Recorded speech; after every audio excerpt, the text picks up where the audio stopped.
어리석은 선택을 한 바스훌. 예레미야 19장 14절에서 20장 6절 말씀.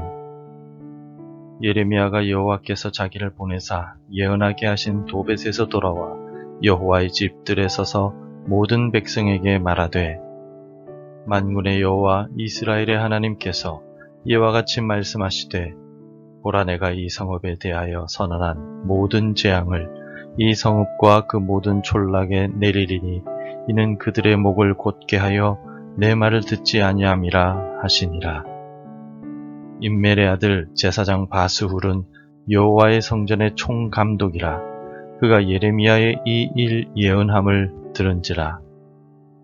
이에 바스훌이 선지자 예레미야를 때리고 여호와의 성전에 있는 베냐민 문 위층에 목에 씌우는 나무 고랑으로 채워 두었더니, 다음날 바스훌이 예레미야를 목에 씌우는 나무 고랑에서 풀어주매 예레미야가 그에게 이르되, 여호와께서 내 이름을 바스훌이라 아니하시고 마골 밋사빕이라 하시느니라.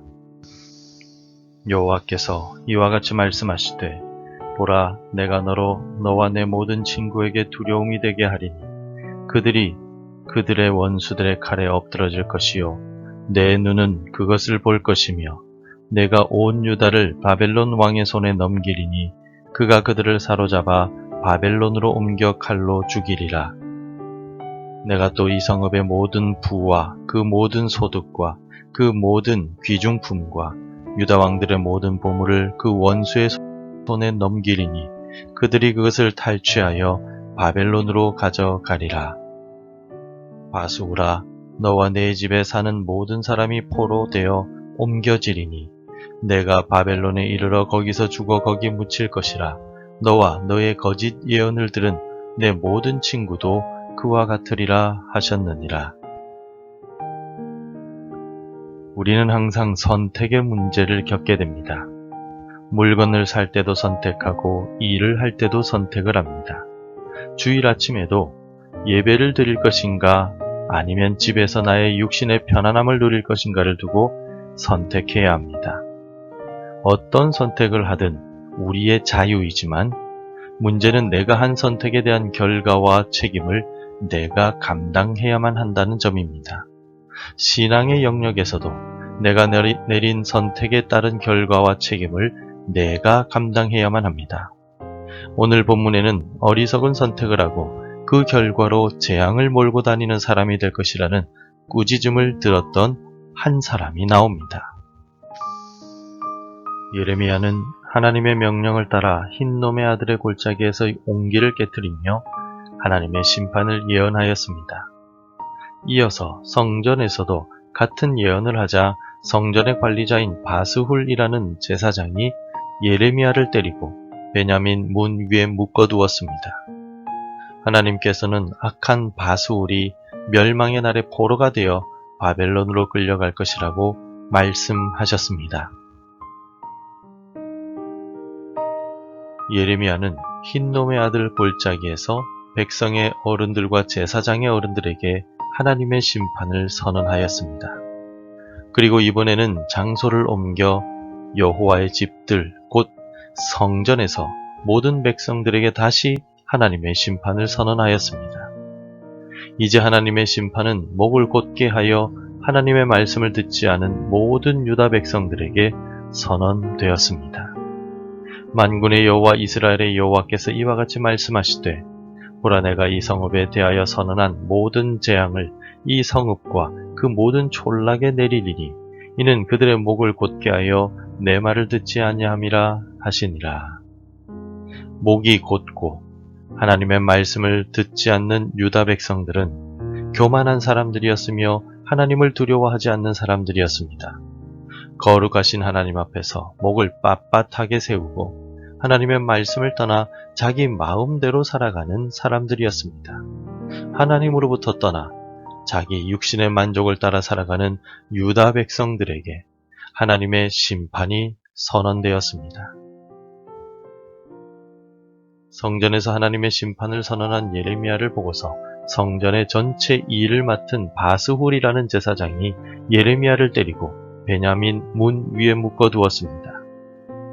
이에 바스울이 선지자 예레미야를 때리고 여호와의 성전에 있는 베냐민 문 위층에 목에 씌우는 나무 고랑으로 채워 두었더니 하나님의 성전을 책임지는 사람이자 율법을 가르쳐야 할 제사장인 바스울은 하나님의 심판이 예레미야를 통하여 선언되고 있음에도 불구하고 전혀 깨닫지 못하였습니다.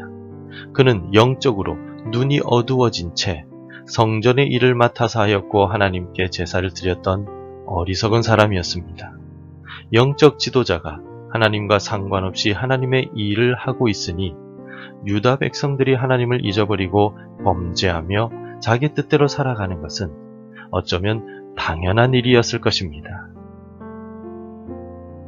바스울의 행동에 대하여 예레미야는 그가 비참한 최후를 맞이하게 될 것이라고 선언합니다. 동시에 유다 백성들과 모든 도시들이 파괴될 것이라고 선언합니다.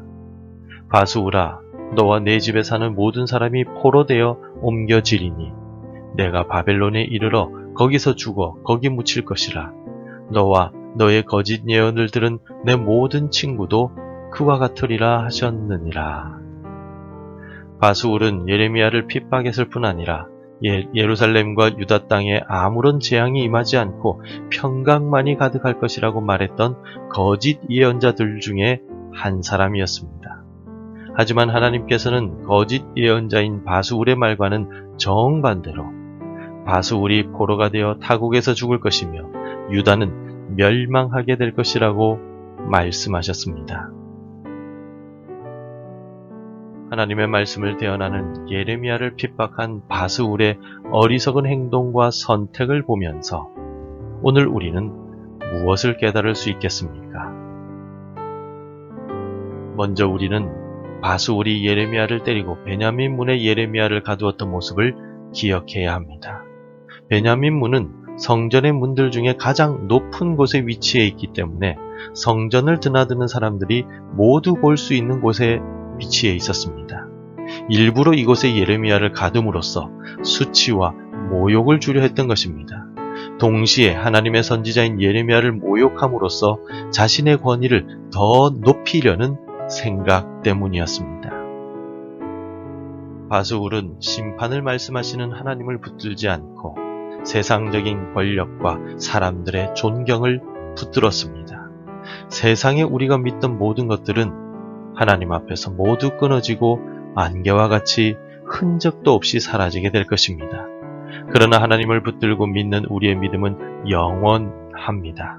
오늘도 세상의 헛된 권력이나 영광이 아니라 우리의 창조주이신 하나님을 붙드는 귀한 하루가 되시길 바랍니다. 그리고 우리가 기억해야 할 또 하나의 사실은 재앙을 몰고 다니는 사람이 아니라 복의 근원이 되어야 한다는 것입니다. 하나님께서는 평안이라는 이름의 뜻을 가진 바수훌이라는 이름 대신에 그에게 마골 미사빕이라는 이름을 주셨습니다. 그 의미는 사방으로 두려움이라는 의미입니다. 하나님을 버리고 세상의 유익과 영광을 택한 바스울은 사방으로 두려움을 주고 재앙을 가져오는 사람이 되고 말았습니다. 오늘 우리는 재앙을 주는 사람이 아니라 복을 주는 복의 근원이 되어야 합니다. 복의 근원이 되기 위해서 우리는 아브라함과 같은 변함없는 믿음을 가지고 오늘을 살아가야 합니다. 내 뜻이 아니라 하나님의 뜻이 이루어질 때까지 인내하며 믿음을 가지고 살아갔던 아브라함처럼 하나님께서는 복의 근원이 될 수 있도록 우리를 붙잡아 주실 것입니다. 어떤 상황 속에서도 하나님만을 붙드는 믿음으로 복의 근원이 되어 만나는 이들에게 주의 복을 전하는 성도들이 되시기를 바랍니다. 하나님의 말씀을 듣고도 예레미야를 핍박한 바스훌은 하나님이 아닌 세상의 유익을 따랐던 사람입니다. 결국 그는 하나님의 심판을 피할 수 없었습니다. 그러므로 오늘 우리는 세상의 유익이 아니라 하나님을 붙들어야만 합니다. 하나님을 향한 흔들리지 않는 믿음으로 세상의 재앙이 아니라 복을 가져다주는 사람이 되어야 합니다. 오늘도 하나님을 믿음으로 붙잡고 살아감으로써 교회와 가정과 지역사회의 복의 근원이 되는 우리 모두가 되길 바랍니다. 기도하겠습니다. 고난당하는 예레미야를 보호하시고 핍박하는 바스후를 꾸짖으신 하나님, 오늘도 하나님의 공의를 기억하며 주만 바라보며 살아가겠습니다. 핍박과 환난 중에도 믿음을 지키게 하시고 복의 근원으로 살아가는 오늘 하루가 되게 도와주옵소서. 예수님의 이름으로 기도드립니다. 아멘. 계속해서 함께 기도해 주시기 바랍니다. 세상을 두려워하지 말게 하시고 하나님만 붙들게 하소서. 우리 교회, 우리 가정, 우리 가족이 복의 근원이 되게 하옵소서. 우리 자녀들의 앞길을 인도하여 주소서. 복음 전해야 할 한 사람이 생각나게 하소서. 오늘도 말씀대로 살아가며 열매 맺는 하루가 되시기를 축복합니다.